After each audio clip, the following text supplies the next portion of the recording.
দেশজুড়ে চরম উত্তেজনা আর নজিরবিহীন কারফিউর মধ্যেই জুলাই আন্দোলনে এই দিনে ঘোষণা করা হয় কোটা সংস্কার মামলায় সুপ্রিম কোর্টের আপিল বিভাগের বহুল প্রতীক্ষিত রায়। রায় সরকারি চাকরিতে কোটার অনুপাত 7% নেমে আসে। এদিকে দেশজুড়ে চলমান কারফিউ ও ইন্টারনেট বিচ্ছিন্নতার মধ্যেই আইনশৃঙ্খলা বাহিনীর সঙ্গে আন্দোলনকারীদের ব্যাপক সংঘর্ষ হয়। এতে প্রাণ হারান কমপক্ষে 19 জন। বিস্তারিত থাকছে মাসুদ সুমনের প্রতিবেদনে।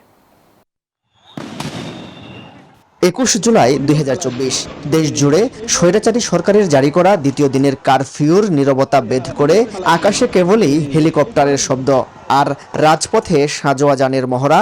ইন্টারনেটবিহীন পুরো দেশ পরিণত হয় এক অবরুদ্ধ জনপদে। মোড়ে মোড়ে আইন শৃঙ্খলা বাহিনীর কঠোর অবস্থান আর দেখামাত্রই গুলির নির্দেশনার মধ্যেই থমথমে পুরো দেশ। তবে কোনো কিছুই থামাতে পারেনি ছাত্রদের আন্দোলন। ঢাকা সহ সারা দেশে আইন শৃঙ্খলা রক্ষাকারী বাহিনীর সাথে বিক্ষোভকারীদের ঘটে দফায় দফায় সংঘর্ষ। প্রাণ হারান আরও অন্তত 19 জন।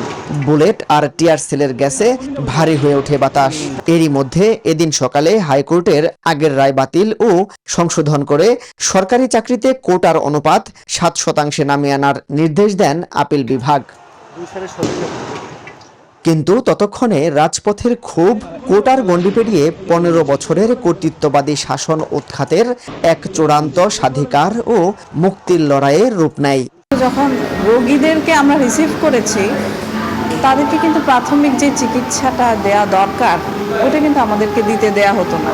সরদ্দি হসপিটাল, পঙ্গু হসপিটালে যে ভয়াবহতাটা ভাই আমি দেখেছি, পেশেন্ট পার্টিকে রিসিভ করতে না করতে যে অ্যাপ্রনে যে ভাইয়া মানে ব্লাডটা চলে আসে, এটা আমি আপনাকে বোঝাতে পারবো না। এখানে তো ভাইয়া কোনো বয়স ছিল না, ছোট থেকে বড় মানে সবাই তো এফেক্টেড হয়েছে।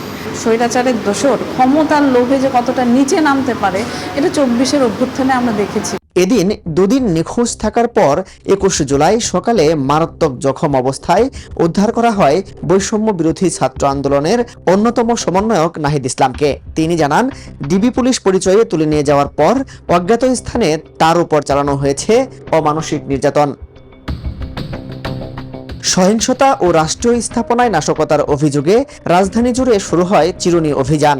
বিএনপি নেতা আমির খসরু মাহমুদ চৌধুরী, নিপুণ রায় চৌধুরী এবং গণ অধিকার পরিষদের নুরুল হক নুরু সহ বেশ কয়েকজন শীর্ষ নেতাকে 5 দিনের রিমান্ডে নেওয়া হয়।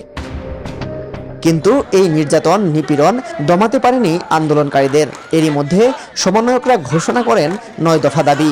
আর এই দাবি আদায় না হওয়া পর্যন্ত দেশ জুড়ে কমপ্লিট শাটডাউন বা সর্বাত্মক অবরোধ চালিয়ে যাওয়ার প্রত্যয় ব্যক্ত করে ছাত্র সমাজ। মাসুদ সুমন, নিউজ 24, ঢাকা।